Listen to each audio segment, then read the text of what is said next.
merci de ma part de m'avoir invité encore une fois à vous parler de curarisation. Et comme conflit d'intérêts, j'en ai qu'un avec mes caisses de retraite. Mais ça, c'est un autre débat et je ne vous les citerai pas toutes parce que c'est trop compliqué. Voilà, le sujet est un peu compliqué parce qu'on m'a dit quoi de neuf. Alors j'ai dit non, je ne vais pas faire quoi de neuf parce que ça ne sert à rien. Et donc je vais essayer de vous montrer qu'il y a encore beaucoup de travail à faire. Et ça, c'est un message pour les plus jeunes qui ont envie de se lancer dans l'étude clinique sur la curarisation, monitorage et tout ça, parce qu'il y a encore beaucoup de choses à faire. Alors comme je suis un vieillard, j'aime bien montrer mes anciens vieillards. Donc voilà le travail initial du professeur Harold Griffiths, publié en 1942 à Montréal. Vous voyez, vous avez la référence. Et donc, le professeur Griffiths a simplement relaté la première expertise et utilisation d'un cura dans le cadre d'une anesthésie générale pour de la chirurgie.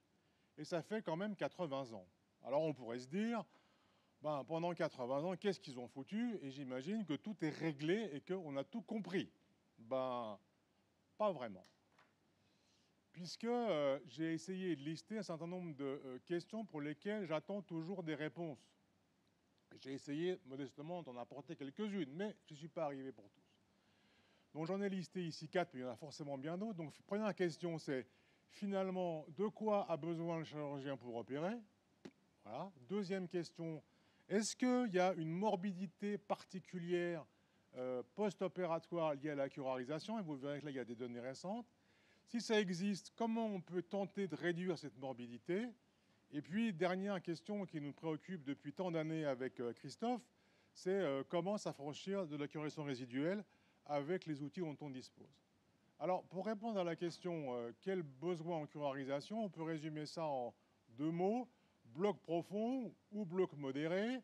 Et bien sûr, il faut analyser ça type de chirurgie par type de chirurgie. 3 exemples, il n'y en a pas beaucoup dans la littérature. Ici, c'était de la chirurgie urologique avec de la... attendez, que je trouve le bouton d'éclairage. Voilà, si ça marche. Donc, c'était néphrectomie, prostatectomie sous célioscopie, 2 groupes de patients, tout petit collectif. Soit un bloc profond avait défini par un PTC1, je pense que tout le monde sait ce que ça veut dire, ou un bloc modéré avec un 34 à 1 à 2 réponses, anesthésie intraveineuse totale, et on demandait au chirurgien s'il était content, c'était le score 5, ou s'il n'était pas content, c'était le score 1. Et bien vous voyez qu'entre les deux, bloc profond, bloc modéré, eh bien l'incidence ici du bloc profond, enfin l'incidence des conditions chirurgicales dites optimales était significativement plus élevée lorsqu'on avait un bloc profond, ceci pour les néphrectomies. Lorsqu'on s'intéresse maintenant à l'hystérectomie sous célioscopie, un autre travail discutable, bon, même protocole, sauf que là, le 1, c'était excellent, le 4, c'était inacceptable pour le chirurgien.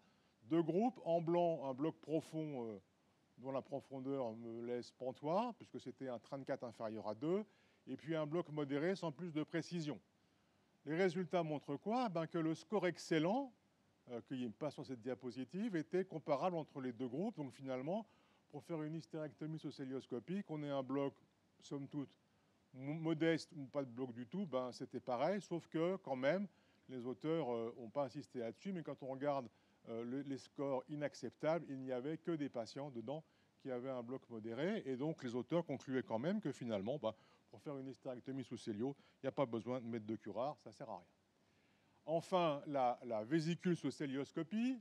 Donc encore une fois ici, deux types de groupes de patients, un bloc profond et un bloc modeste avec anesthésie intraveineuse comme souvent.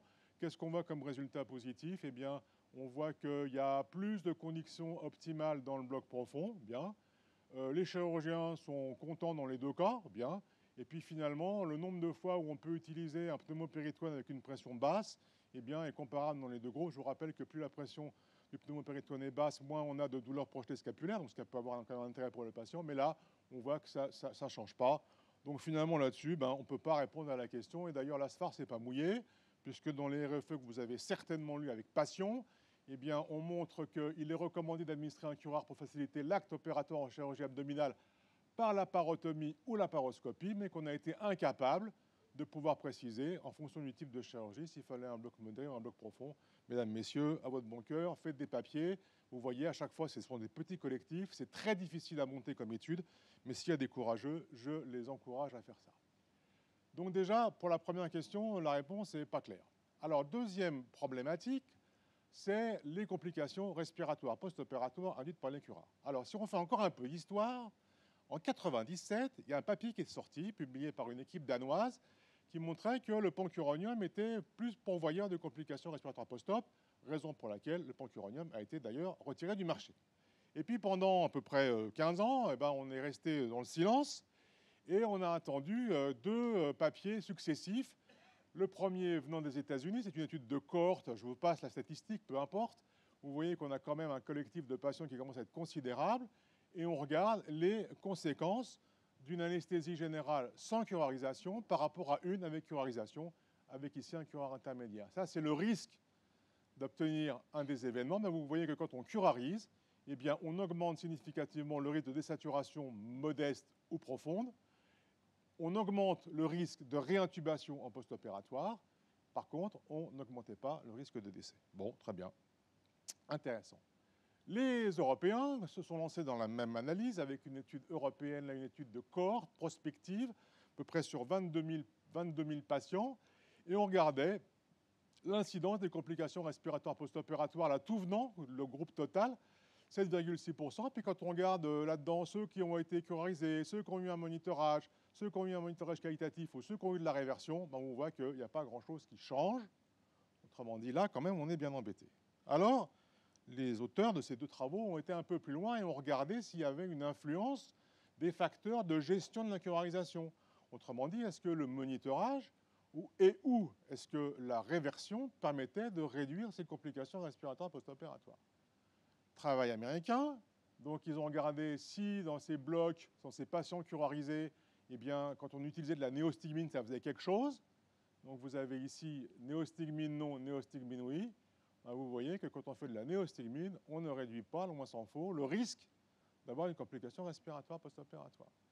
On n'a rien montré sur la de saturation basse, mais par contre, de la même manière, la néostigmine, finalement, donne un sur-risque de réintubation en post-opératoire. Aïe, aïe, aïe, ça comme ça, aïe, aïe, aïe, aïe, aïe, aïe. Tout ce qu'on a dit pendant 30 ans est à la poubelle. Aïe, aïe, aïe. Alors maintenant, est-ce que le monitorage qualitatif fait quelque chose? Ben non, pareil, vous voyez, regardez. Eh bien, quand on fait du monitorage qualitatif par rapport à pas de monitorage, on ne change rien. Le risque de complications de désaturation reste important et le risque de réintubation reste important. Mon Dieu, mais que va-t-on faire? Alors, les Européens ont fait un peu plus finaux.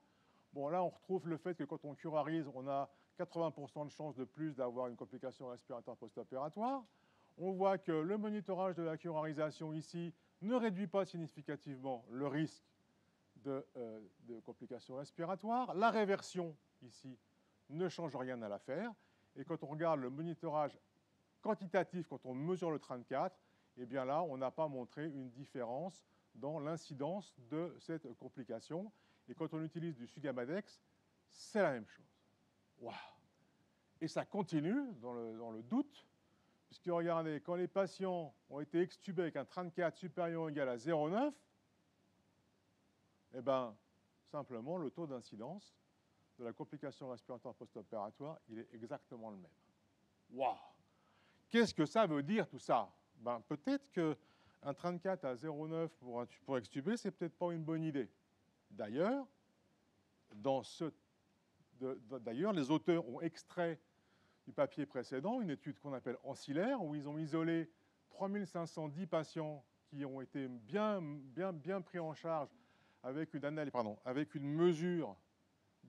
Ah bah ça y est, je ne peux pas faire marche arrière. Si. Avec une mesure du 34 lors de l'extubation, vous avez ici la répartition, et ici vous avez, j'ai plus de flèches, et ici vous avez le risque de complications respiratoires post-opératoires. Vous voyez, à 90%, on avait un risque qui était à peu près à 10%. Et plus le seuil avec lequel on décurarise augmente, et là on arrive à 0,95, eh bien on arrive à avoir une réduction. Je peux avoir des piles neuves, s'il vous plaît? Ça ne marche plus. On a une réduction du... Non, la diapo précédente, s'il vous plaît. Merci. On a une réduction, c'est la ligne bleue en gras, du risque de complications respiratoires post-opératoires, ce qui faisait dire aux auteurs, en 2020, c'est pas si vieux, ben peut-être que si on extube avec un 34 à 0,9 voire plus, eh ben, on est capable, merci, on est capable de réduire le risque de complications respiratoires. On verra que cette notion-là peut être encore discutée, car il n'est pas inutile de remettre en question le problème du 34. On va prendre 2 secondes pour le faire après. Donc, si on se résume pour l'instant, on dit quoi?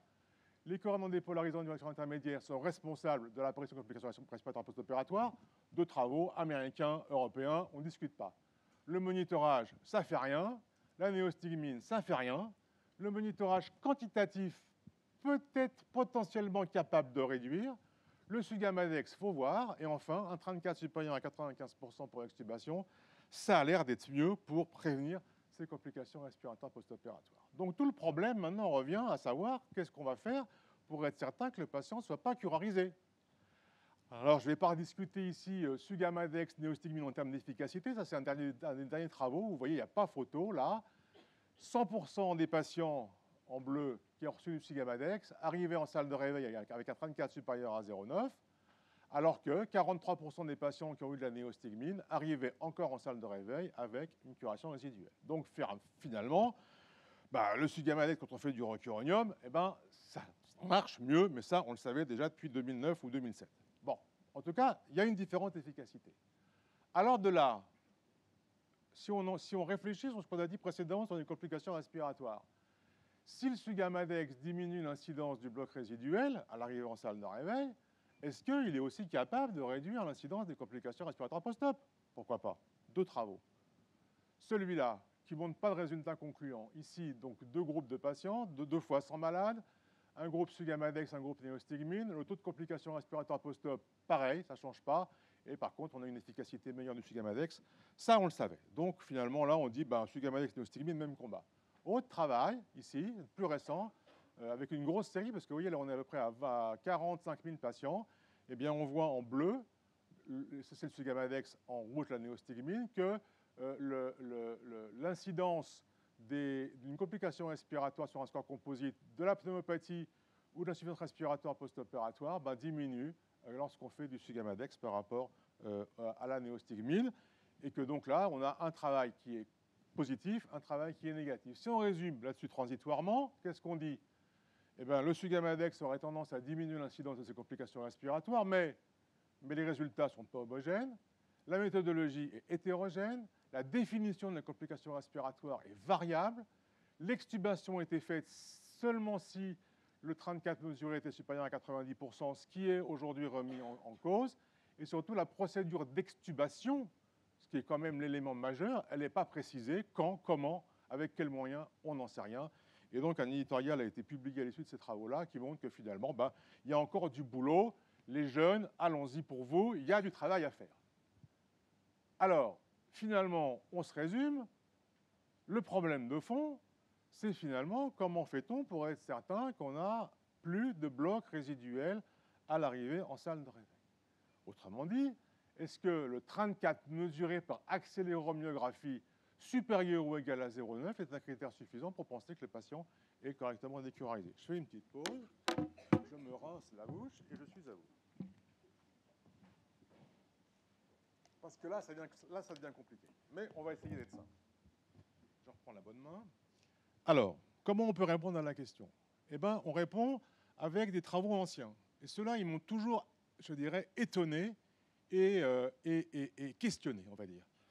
Premier travail du volontaire américain, curarisé partiellement avec du mivacurium sans anesthésie, mais c'était un protocole de recherche. Et donc, voilà, on fait comme ça. Hein. Et dans ce travail-là, il y avait 10 volontaires, donc probablement des internes, je ne sais pas s'il y a des internes ici, mais oui, à quoi ça sert l'internat, voilà. Donc des internes, alors on leur faisait faire une épreuve de contraction de la main par un dynamomètre, vous savez, une espèce de grosse poignée où on mesure la pression. On mesurait donc leur pression avant qu'on les curarise, et puis on les mesurait lorsque le bloc se levait à 70% ou 90% de 34. Ça, c'est les données individuelles. Vous voyez que sur ces 10 volontaires sains, avec un 34 supérieur à 0,9, il n'y en avait qu'un qui avait atteint la valeur, ou un peu mieux que la valeur contrôle, et tous les autres avaient une fatigue à la contraction de la main. Donc le 34 à 90%.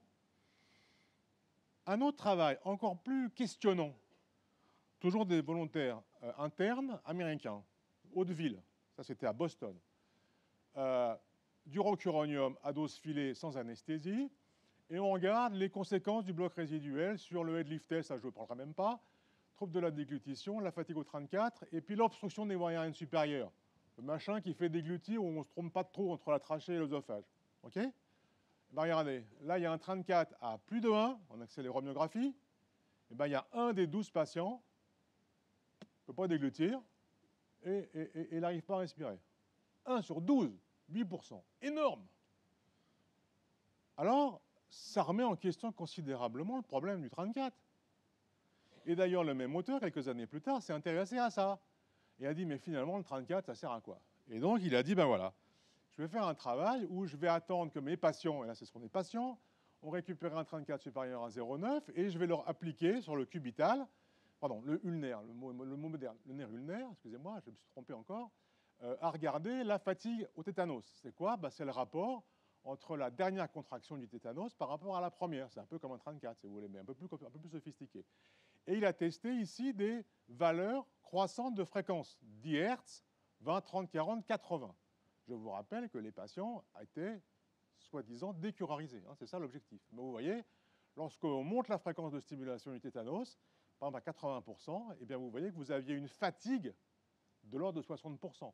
Donc, on ne peut pas dire que le patient ait récupéré normalement sa fonction neuromusculaire. Est-ce que c'est une surprise, mesdames, messieurs? Eh bien non. Regardez ce travail génialissime que tout le monde a oublié, sauf quelques spécialistes comme Christophe et moi. Papier de physiologie. Ah merde, j'ai plus de flèches, assez chiant. Papier de physiologie. Vous pouvez me mettre des piles qui marchent là au-dessus, ça ne marche pas, là, c'est agaçant. Alors, ça, c'est un travail génialissime. C'est l'expérimental chez du chat où on stimule le nerf tibial antérieur. Enfin, ouais, ça. Enfin, le nerf et le muscle. Ça marche maintenant, votre truc, là? Et alors, là, les graphes sont tous les mêmes. En abscisse, vous avez le pourcentage de récepteurs postsynaptiques occupés, ça c'est la droite des X, et en ordonnée, c'est la force musculaire. 1, force normale, 0, correction complète. Le graphe en haut à gauche, c'était une stimulation électrique simple, un coup. Vous voyez? Eh bien, la force musculaire est normale, alors que 75% des récepteurs sont encore occupés. Merci beaucoup. C'est là. Tétanos 30 Hz, c'est pareil. C'est pas illogique. Regardez ce qu'avait montré l'autre camarade. Tétanos 30 Hz, pas de différence significative sur la fatigue par rapport au 34. Donc justement, ça c'est pareil, ça a la même valeur. Mais regardez, quand on monte au 100 Hz, décidément les flèches me jouent des tours. 100 Hz, c'est en haut à droite en rouge. 200 Hz, plus fort, c'est en bas à droite en bleu.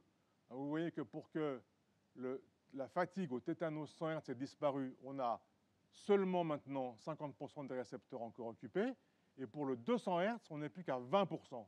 Autrement dit, plus on va travailler avec des stress de stimulation intense, plus on va pouvoir aller explorer la fin des récepteurs qui ne sont pas encore libérés.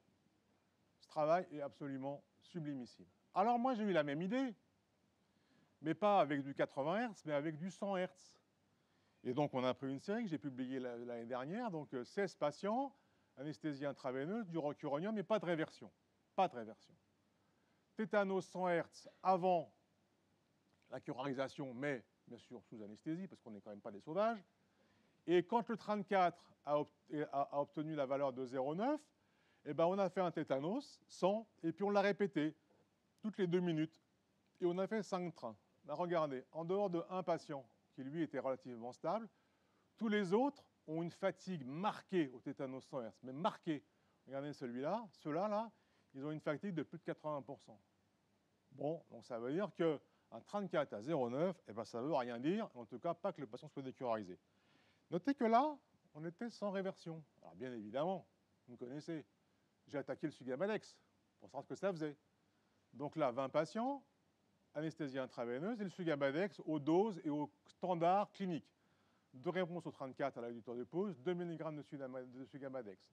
Là, c'était du tétanos 100 Hz, du 50 Hz. Ici, c'était le premier train de tétanos 3 minutes après le Sugamadex, et puis on répétait le tétanos toutes les 4 minutes. Vous voyez, tous les patients, en 7 minutes, ils avaient totalement récupéré leur fatigue tétanique et surtout, il n'y avait aucun phénomène de rencurarisation. On obtient les mêmes résultats ici avec du tétano 50 Hz. Alors vous me direz, et la néostigmine? Attendez un peu. Attendez un peu, je commence le protocole la semaine prochaine, j'ai tous les accords et je vais pouvoir travailler là-dessus. Donc clairement, ce qu'on peut conclure, c'est qu'en résumé, je considère, je pense, mais je ne suis pas le seul, qu'un train de cadre supérieur à 0,9, c'est totalement insuffisant pour éliminer tout bloc résiduel. On l'a vu sur des données chez le volontaire sain et chez le patient, ça ne marche pas. Que le tétano 100 Hz 5 secondes semble utile, à mon sens, pour diagnostiquer des faibles niveaux de bloc résiduel. Troisième notion, le Sugammadex utilisé selon les recommandations, donc 2 mg kg, machin, comme c'est écrit dans la RFE SFAR, eh bien, permet de lever très rapidement, en 7 minutes pour les plus tardifs, la fatigue post-tétanique, et ceci sans phénomène de rencurarisation. Donc pour conclure, et j'espère que je suis dans les temps, donc 80 ans après, la première publication, il reste encore toujours des inconnus. Comment réduire la morbidité liée aux effets résiduels des curares? Cette morbidité existe, il faut en prendre conscience, il faut essayer de comprendre pourquoi elle existe et comprendre pourquoi ces faibles niveaux de curation résiduelle font le lit de complications respiratoires post-op. Est-ce que c'est un problème de trouble de déglutition? Est-ce que c'est un problème de micro-inhalation? Est-ce que c'est un problème de micro-télectasie? J'en sais rien. Les jeunes, allons-y, il y a du boulot. Il serait peut-être temps, après 20 ans d'utilisation large de l'accélérométrie, de revenir à des moniteurs permettant de détecter des curations résiduelles de faible intensité, ce que l'accélérométrie ne peut absolument pas faire compte tenu de son algorithme. De la même manière, peut-être qu'il va falloir remettre au goût du jour des stimulateurs de nerfs adaptés à des fréquences élevées. J'ai de la chance, il m'en reste deux vieux Fischer-Peckel qui font 50 et 100 Hz, que je ne donnerai pour rien au monde à personne, car ce sont les seuls qui me permettent de travailler. Dernier message, quoi qu'il en soit, malgré toutes les portes que je n'ai pas réussi à ouvrir avec vous aujourd'hui, n'oubliez pas que l'utilisation systématique d'un monitorage quantitatif de la curarisation a permis,